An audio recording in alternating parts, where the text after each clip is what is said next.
Bashkia Përmet ka afishuar listat përfundimtare të zgjedhësve për zgjedhjet parlamentare që do mbahen me 11 maj. Nënkryetaria e bashkisë, Aulona Mëshini, bëri të ditur se listat janë shpërndar në 23 qendrat e votimit në territorin e bashkisë.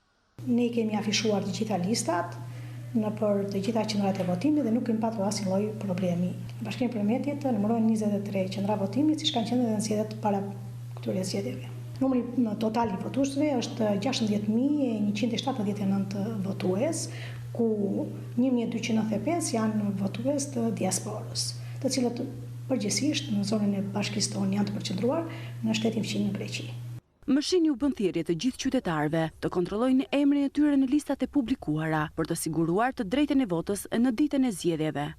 Unë do të lutesha gjithë qytetarëve para datës 11 maj, që është dita e zgjedhjeve, të kontrollojnë emrat në listat e zgjedhësve për të mos patur probleme në ditën e fundit, por të merren masa paraprakisht.